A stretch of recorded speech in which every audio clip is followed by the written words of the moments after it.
नमस्कार मित्रों, कैसे हैं आप सब। उम्मीद करता हूँ आप सब बहुत अच्छे होंगे और आज की एक नई वीडियो में आप सबका स्वागत करता हूँ। मैंने पिछली क्लास में आप लोगों को बहुपद का जो बेसिक चीज़ें होती हैं वो मैंने बता दिया है, कैसे शून्य निकालते हैं, ठीक है। और बहुपद कौन कौन से होते हैं वो सबसे पहली क्लास में देखा था और बहुपद के शून्य निकालना हमने बता दिया है और बहुपद का मान कैसे निकालते हैं ये भी हमने बता दिया है। तो अगर आप लोग ये वीडियो फर्स्ट टाइम हमारा देख रहे हैं तो पीछे के जो दो वीडियो हैं उनको जरूर देख लेना, उनका लिंक आज मैं इस वीडियो के डिस्क्रिप्शन में दे दूंगा। तो दोस्तों, चैनल पर आगे बढ़ने से पहले वीडियो को अंत तक जरूर देखना, ये आपसे मैं एक रिक्वेस्ट करता हूँ। अन्यथा आप अभी इस वीडियो को छोड़ के जा सकते हैं, क्योंकि अगर वीडियो अंत तक नहीं देखेंगे तो सारे कॉन्सेप्ट, सारी चीज़ें आपको क्लियर नहीं होंगी और लास्ट में आप समझ में नहीं आएगा। अपना फालतू में टाइम यहाँ पर जो भी 3-4 मिनट जो भी देंगे वो उससे कोई फायदा नहीं होने वाला है। तो आज की इस वीडियो में मैं आप लोगों को गुणनखंड प्रमेय बताऊंगा और एक भागफल प्रमेय होती है, उसको नेक्स्ट क्लास में हम देखेंगे। तो आज गुणनखंड प्रमेय पर चर्चा करने वाले हैं। गुणनखंड प्रमेय क्या होती है, इसको हम आपको अलग ही अंदाज में समझाने की कोशिश करूंगा, ठीक है। तो वीडियो में अंत तक जरूर बने रहना। वीडियो को लाइक कर दीजिए, साथ ही चैनल को सब्सक्राइब नहीं किया है तो चैनल को सब्सक्राइब कर लीजिए और वीडियो को अपने दोस्तों के पास शेयर जरूर कर दीजिए। चलिए बढ़ते हैं। हमने इस साइड में गुणनखंड प्रमेय लिख रखी है।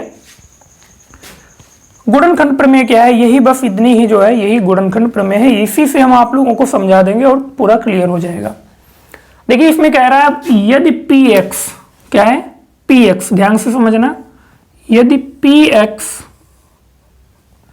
घात n equal to 1 n is greater than 1, मतलब n या तो बड़ा होगा x से या तो n बराबर होगा x से, ठीक है। n जो है, n क्या है, हमारी घात है। n क्या है, घात है। जो बहुपद px होगा उसकी जो घात अगर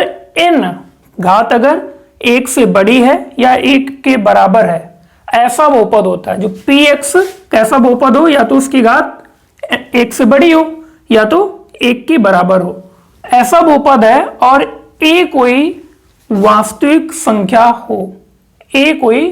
संख्या हो, तब दो कंडीशन होती हैं। क्या, दो कंडीशन होती हैं। पहली कंडीशन यहां पर मैंने लिखी हुई है, पहली कंडीशन लिखी हुई है x माइनस ए। अब देखिए a जो है, a हमारी रियल नंबर है। a क्या है, रियल नंबर है, वास्तविक संख्या है। px का एक गुणनखंड होता है।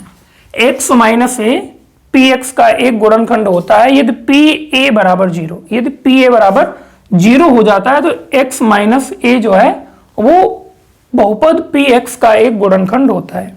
यानी कि जो भी हमारा x माइनस ए, जैसे x माइनस 2 हो सकता दिया हो, तो ये जो 2 है, ठीक है, इसका वैल्यू जब हम बहुपद px में रखेंगे x की जगह पर, तब अगर वो उसका मान 0 आ जाता है, तब ये उस कंडीशन में x माइनस 2 जो है उस बहुपद का गुणनखंड होगा। अगर दो वैल्यू px बहुपद में रखते हैं x की जगह पर और अगर 0 नहीं आता है तो ये x माइनस 2 जो है, x माइनस 2 है, ये आपका गुणनखंड नहीं होगा। ये समझ में आ गया। अब देखिए सेकंड कुछ नहीं है, पहला समझ में आया, एक बार अभी फिर से समझाऊंगा। देखिए सेकंड जो है फर्स्ट का अपोजिट है, उल्टा दिया हुआ है। इसमें कह रहा है यदि pa बराबर 0 आ गया, यदि a की जगह जो a जो दिया है ये pa, ठीक है, px जो बहुपद दिया है तो x की जगह पर अगर हम pa रख देते हैं, a आपका कोई वास्तविक संख्या होगा, 2 होगा, -1 होगा, -3 होगा, +3 +4 ऐसे कुछ भी हो सकता है। तो a की जगह पर जब हम उस संख्या को रखेंगे तो हमारा जो px का वैल्यू आ जाए, अगर 0 आ जाएगा तो हम कह सकते हैं कि x माइनस ए जो है उस बहुपद यानी px बहुपद का एक गुणनखंड होगा। जस्ट अपोजिट है, ठीक है। अब देखिए एक क्वेश्चन सॉल्व करेंगे, उसमें आपको और क्लियर हो जाएगा। मैंने इस तरफ एक क्वेश्चन लिख रखा है, एक्सरसाइज प्रश्नावली 2.3 का प्रश्न है। प्रश्न नंबर 2 का पहला सवाल। प्रश्न नंबर 1 इसलिए छोड़ रहा हूं क्योंकि वो भागफल प्रमेय पर आधारित प्रश्न है। उनको भागफल प्रमेय जब वीडियो या परसों की वीडियो में बताएंगे तब उनको लगवाएंगे कि कैसे भागफल प्रमेय के द्वारा गुणनखंड किए जाते हैं। तो यहां पर जो दूसरा प्रश्न दिया हुआ, मैं प्रश्न ध्यान से समझता हूं, पढ़ता हूं, आप लोग सुनिए। कह रहा है गुणनखंड प्रमेय लागू करके बताइए कि निम्नलिखित स्थितियों में से प्रत्येक स्थिति में gx px का एक गुणनखंड है या नहीं।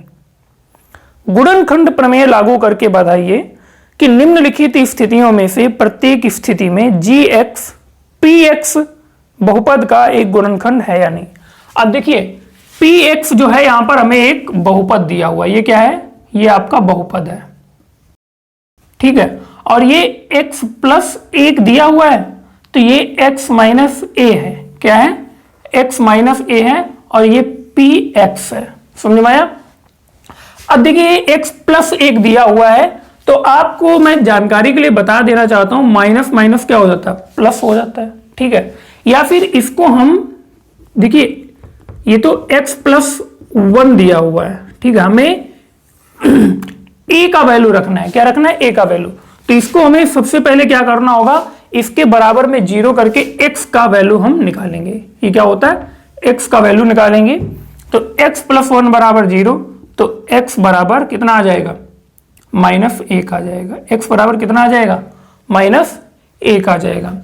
तो उम्मीद करता हूं समझ में आया होगा। तो अब हमें x बराबर क्या है, माइनस 1 आ गया। तो अब जो बहुपद हमारा दिया हुआ है, बहुपद कितना दिया हुआ है, px बराबर 2x cube plus x square है, x स्क्वायर है माइनस 2x माइनस 1। अब देखिए x इज इक्वल टू हमारा कितना आ गया, माइनस 1 आ गया। कहां से निकाला, gx से।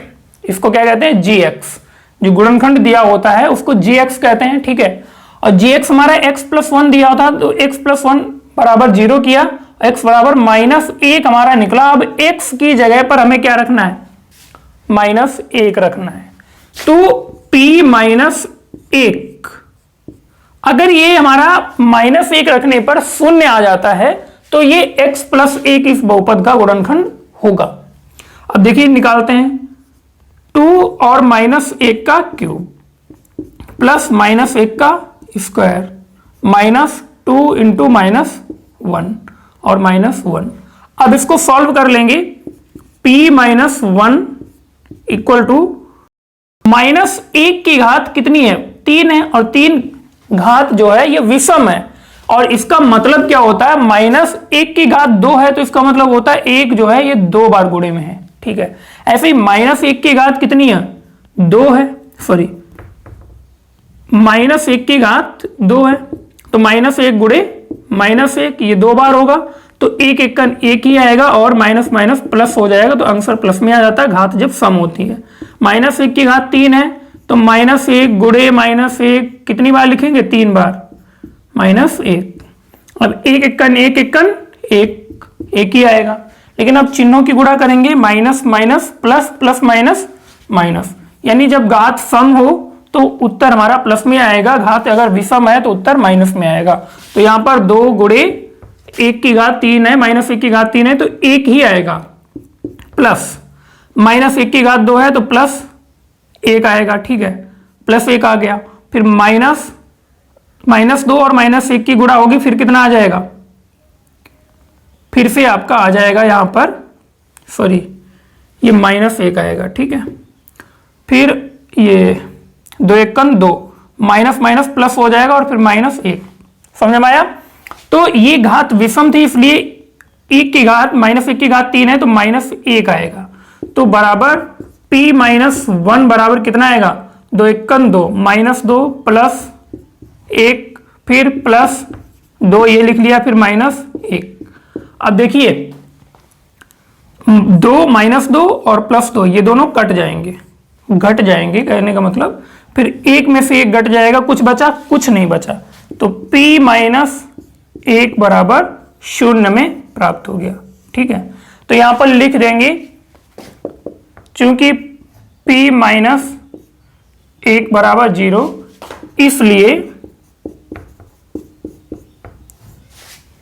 gx कितना दिया हुआ है, x प्लस 1 बहुपद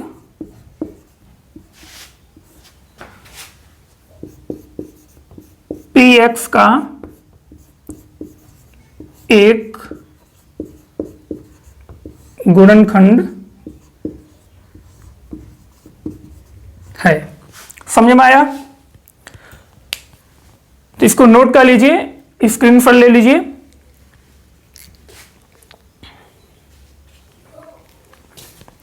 उम्मीद करता हूं आप लोगों को ये चीज समझ में आई होगी, गुणनखंड प्रमेय। एक और क्वेश्चन अभी देखने वाले हैं हम लोग। अब देखिए बाकी इसके जो 2 और 3 क्वेश्चन है ये आप लोग होमवर्क में लगाइए। अगर नहीं लगा सकते हैं, नहीं समझ में आ रहा तो एक बार कमेंट करके जरूर बता देना, ताकि हम इन क्वेश्चनों को, जो हमारी मास्टर क्लास होने वाली है उसमें हम रिवीजन के तौर पर इन सबको क्वेश्चनों को जल्दी जल्दी से समझा दूंगा। और मुझे उम्मीद है कि आप लोगों को इस तरीके के जो 2 प्रश्न बचे हैं, प्रश्न नंबर 2 में सेकंड और थर्ड, ये अब लग जाएंगे। ठीक है, अब देखिए प्रश्न नंबर 3 हम देखेंगे, इसको इरेज कर देते हैं।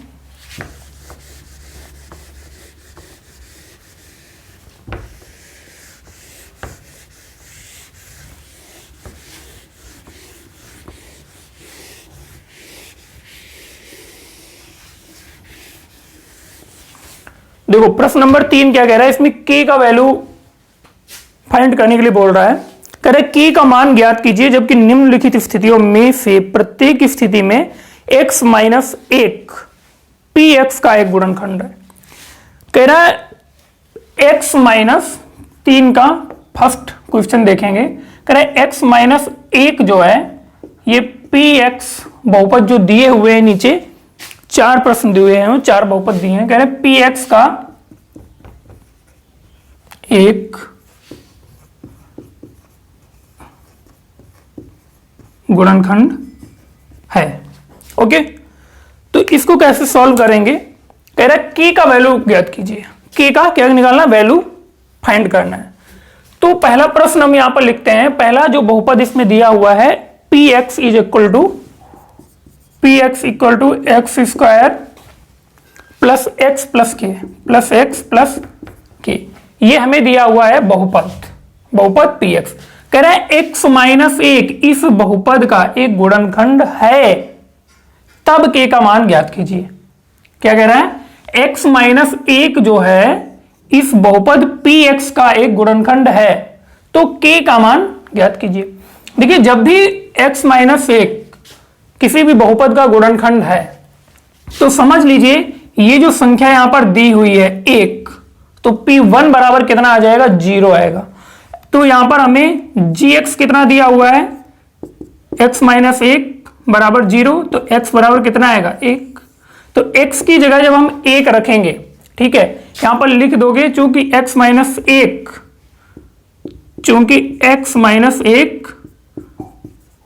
px का एक गुणनखंड है, इसलिए ये चूंकि का निशान होता है साइन, और ये इसलिए का, इसलिए px इक्वल टू 0। अब देखिए px कितना हमें दिया हुआ है? X square plus x plus के बराबर 0। अब इसमें x का वैल्यू रख दो। x की जगह कितना रखना है? 1 रखना है। 1 का स्क्वायर प्लस 1 प्लस के बराबर 0। 1 का स्क्वायर कितना होगा? 1 होगा प्लस 1 प्लस के बराबर 0। 1 और 1 कितना हो जाएगा? 2 हो जाएगा प्लस के बराबर 0। अब देखिए के क्या है? अचर मान है। के क्या है? अचर मान है। तो के को हम रोक लेंगे यहां पर, और 2 को इधर में प्लस में 2 है, बराबर के उधर भेजेंगे तो माइनस 2 आ जाएगा। तो यहां से फ्रेंड्स हमने के का वैल्यू निकाल लिया। कितना आ गया? माइनस 2 आ गया। समझ में आया? फिर से ध्यान से सुनो। x माइनस 1 px का एक गुणनखंड है, तो कह रहा है इस बहुपद px का क्या निकालना है? k का वैल्यू निकालना है। यहां पर कौन सी संख्या होगी जब x माइनस 1 इसका क्या है? गुणनखंड है। तो जब भी ऐसा कुछ होता है, कह रहा है देखो प्रमेय आ गई यहां पर, x माइनस a px का एक गुणनखंड होता है यदि pa बराबर 0। यदि pa बराबर 0, ये जो संख्या है ये अगर हम यहां पर रख देते हैं, ठीक है, तो यानी x की जगह रख देते हैं, तो अगर 0 आ जाता है तो क्या होता है, वो x माइनस ए बहुपद px का एक गुणनखंड होता है। तो यहां पर क्या है, यहां पर हमें ये चीज पता था, हमने यहां पर लिख दिया x माइनस एक px का एक गुणनखंड है, ठीक है, x माइनस एक px का एक गुणनखंड है, ये बराबर 0, इसलिए px बराबर हमने 0 कर दिया, x की जगह पर 1 रख दिया और वैल्यू हमने